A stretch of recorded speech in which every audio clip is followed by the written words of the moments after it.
Chapter 4. The Flight. Second to the right and straight on till morning. That, Peter had told Wendy, was the way to Neverland.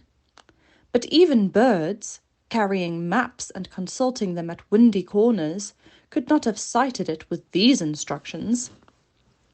Peter, you see, just said anything that came into his head. At first, his companions trusted him implicitly, and so great were the delights of flying that they wasted time circling round church spires or any other tall objects on the way that took their fancy. John and Michael raced, Michael getting a start. They recalled with contempt that not so long ago they had thought themselves fine fellows for being able to fly round a room. Not long ago. But how long ago? They were flying over the sea before this thought began to disturb Wendy seriously. John thought it was their second sea and their third night. Sometimes it was dark and sometimes light, and now they were very cold and again too warm. Did they really feel hungry at times, or were they merely pretending, because Peter had such a jolly new way of feeding them? His way was to pursue birds who had food in their mouths suitable for humans and snatch it from them. Then the birds would follow and snatch it back, and they would all go chasing each other gaily for miles, parting at last with mutual expressions of goodwill. But Wendy noticed with gentle concern that Peter did not seem to know that this was rather an odd way of getting your bread and butter. Not even that there are other ways. Certainly, they did not pretend to be sleepy, they were sleepy, and that was a danger, for the moment they popped off, down they fell. The awful thing was that Peter thought this funny. "There he goes again!" he would cry gleefully, as Michael suddenly dropped like a stone. "Save him! Save him!" cried Wendy, looking with horror at the cruel sea far below. Eventually, Peter would dive through the air and catch Michael just before he could strike the sea.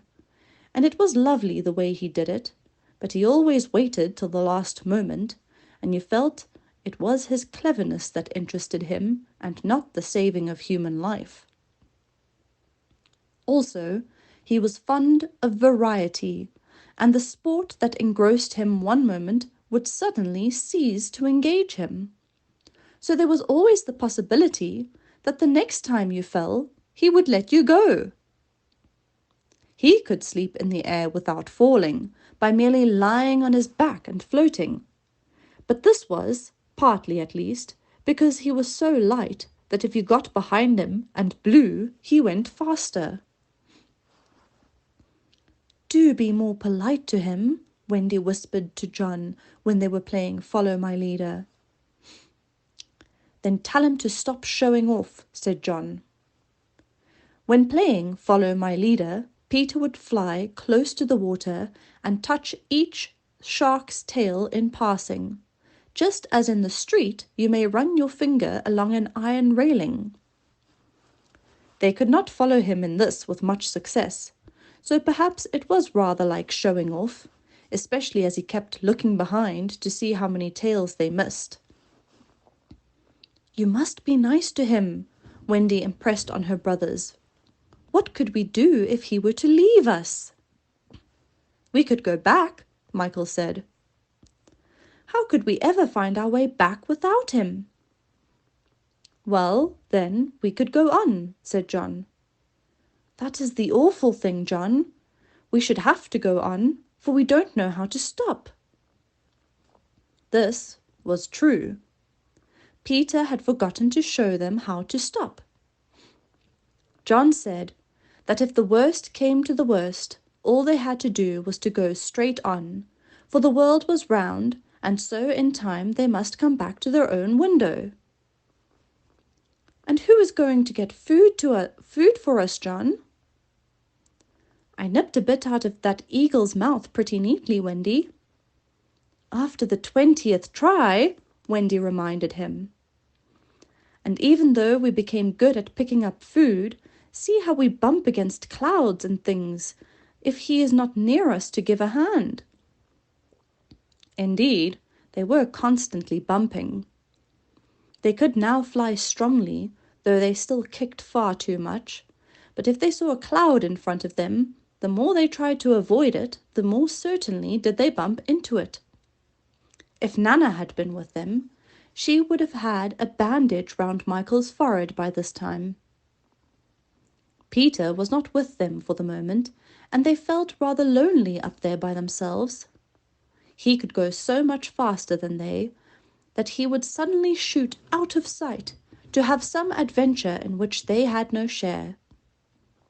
He would come down, laughing over something fearfully funny he had been saying to a star, but he had already forgotten what it was, or he would come up with mermaid scales still sticking to him, and yet not be able to say for certain what had been happening. It was really rather irritating to the children, who had never seen a mermaid. And if he forgets them so quickly, Wendy argued, how can we expect that he will go on remembering us? Indeed, sometimes when he returned, he did not remember them, at least not well. Wendy was sure of it. She saw recognition come into his eyes as he was about to pass them the time of day and go on. Once, even, she had to call him by name. "I'm Wendy," she said agitatedly. He was very sorry. "I say, Wendy," he whispered to her, "always, if you see me forgetting you, just keep on saying, 'I'm Wendy,' and then I'll remember." Of course, this was rather unsatisfactory. However, to make amends, he showed them how to lie out flat on a strong wind that was going their way, and this was such a pleasant change, that they tried it several times, and found that they could sleep thus with security. Indeed, they would have slept longer, but Peter tired quickly of sleeping, and soon he would cry in his captain voice, "We get off here!" So, with occasional tiffs, but on the whole rollicking, they drew near the Neverland, for after many moons they did reach it, and, what is more, they had been going pretty straight all the time. Not perhaps so much owing to the guidance of Peter or Tink, as because the island was looking for them. It is only thus that anyone may sight those magic shores. "There it is," said Peter calmly. "Where? Where?" "Where all the arrows are pointing." Indeed, a million golden arrows were pointing it out to the children, all directed by their friend the sun, who wanted them to be sure of their way before leaving them for the night. Wendy and John and Michael stood on tiptoe in the air to get their first sight of the island. Strange to say, they all recognized it at once, and until fear fell upon them, they hailed it, not as something long dreamt of and seen at last, but as a familiar friend to whom they were returning home for the holidays. "John, there's the lagoon." "Wendy, look at the turtles burying their eggs in the sand." "I say, John, I see your flamingo with a broken leg." "Look, Michael, there's your cave." "John, what's that in the brushwood?" "It's a wolf with her whelps. Wendy, I do believe that's your little whelp." "There's my boat, John, with her sides stove in." "No, it isn't. Why, we burned your boat." "That's her, at any rate. I say, John, I see the smoke of the Redskin camp." "Where?" "Show me, and I'll tell you by the way smoke curls whether they are on the warpath." "There! just across the mysterious river." "I see now. Yes, they are on the warpath right enough." Peter was a little annoyed with them for knowing so much. But if he wanted to lord it over them, his triumph was at hand. For have I not told you that anon fear fell upon them? It came as the arrows went, leaving the island in gloom. In the old days at home, the Neverland had always begun to look a little dark and threatening by bedtime. Then unexplored patches arose in it and spread. Black shadows moved about in them. The roar of the beasts of prey was quite different now, and above all, you lost the certainty that you would win. You were quite glad that the night lights were on. You even liked Nana to say that this was just the mantelpiece over there, and that the Neverland was all make-believe. Of course, the Neverland had been make-believe in those days, but it was real now, and there were no night lights, and it was getting darker every moment. And where was Nana? They had been flying apart, but they huddled close to Peter now. His careless manner had gone at last. His eyes were sparkling, and a tingle went through them every time they touched his body. They were now over the fearsome island, flying so low that sometimes a tree grazed their feet. Nothing horrid was visible in the air, yet their progress had become slow and laboured, exactly as if they were pushing their way through hostile forces. Sometimes they hung in the air until Peter had beaten on it with his fists. "They don't want us to land," he explained. "Who are they?" Wendy whispered, shuddering. But he could not, or would not say. Tinker Bell had been asleep on his shoulder, but now he wakened her and sent her on in front.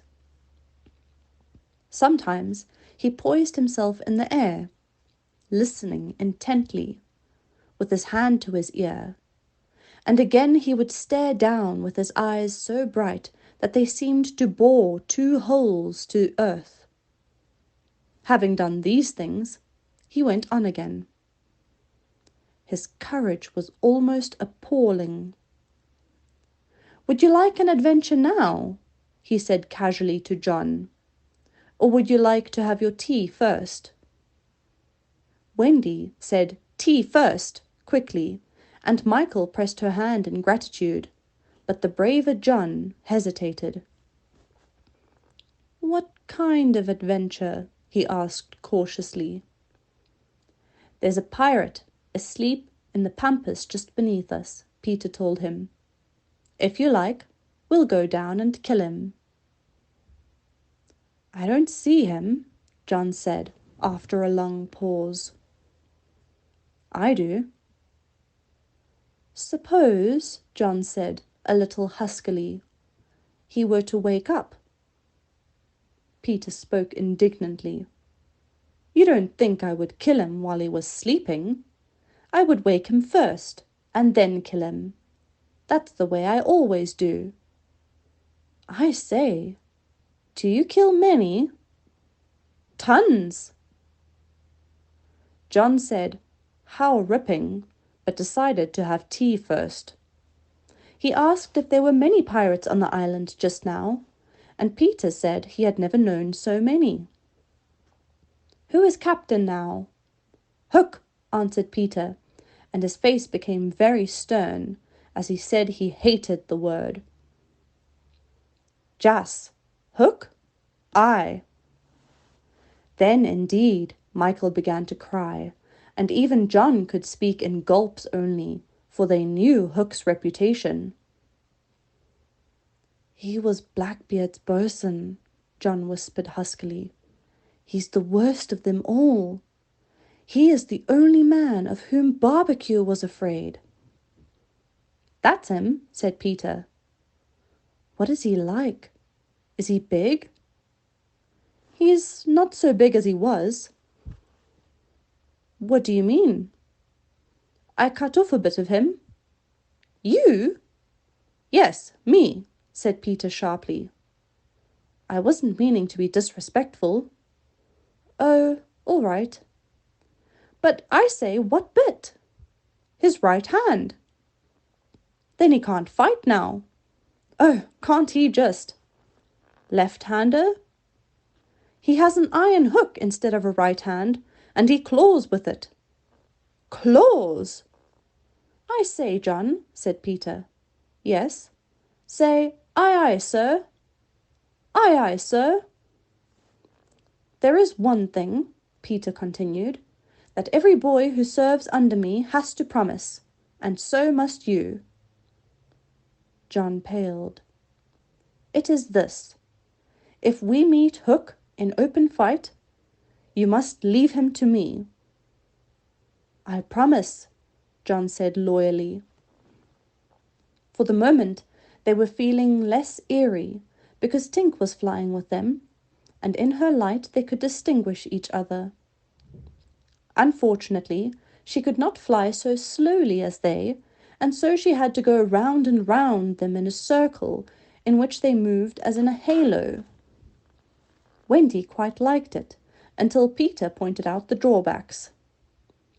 She tells me, he said, that the pirates sighted us before the darkness came, and got Long Tom out. The big gun? Yes, and of course they must see her light, and if they guess we are near, and if they guess we are near it, they are sure to let fly. Wendy! John! Michael! Tell her at once to go away, Peter, the three cried simultaneously. But he refused. She thinks we have lost the way, he replied stiffly, and she is rather frightened. You don't think I would send her away all by herself when she is frightened? For a moment the circle of light was broken, and something gave Peter a loving little pinch. Then tell her, Wendy begged, to put out her light. She can't put it out. That is about the only thing fairies can't do. It just goes out of itself when she falls asleep, same as the stars. Then tell her to sleep at once, John almost ordered. She can't sleep except when she's sleepy. It is the only other thing fairies can't do. Seems to me, growled John, these are the only two things worth doing. Here he got a pinch, but not a loving one. If only one of us had a pocket, Peter said, we could carry her in it. However, they had set off in such a hurry that there was not a pocket between the four of them. He had a happy idea. John's hat! Tink agreed to travel by hat if it was carried in the hand. John carried it, though she had hoped to be carried by Peter. Presently, Wendy took the hat, because John said it struck against his knee as he flew, and this, as we shall see, led to mischief, for Tinker Bell hated to be under an obligation to Wendy. In the black topper, the light was completely hidden, and they flew on in silence. It was the stillest silence they had ever known, broken once by a distant lapping, which Peter explained was the wild beasts drinking at the ford, and again by a rasping sound that might have been the branches of trees rubbing together. But he said it was the redskins sharpening their knives. Even these noises ceased. To Michael, the loneliness was dreadful. If only something would make a sound, he cried. As if in answer to his request, the air was rent by the most tremendous crash he had ever heard. The pirates had fired Long Tom at them. The roar of it echoed through the mountains, and the echoes seemed to cry savagely, Where are they? Where are they? Where are they? Thus sharply did the terrified three learn the difference between an island of make-believe and the same island come true. When at last the heavens were steady again, John and Michael found themselves alone in the darkness. John was treading the air mechanically, and Michael, without knowing how to float, was floating. "Are you shot?" John whispered tremulously. "I haven't tried yet," Michael whispered back. We know now that no one had been hit. Peter, however, had been carried by the wind of the shot far out to sea, while Wendy was blown upwards, with no companion but Tinker Bell.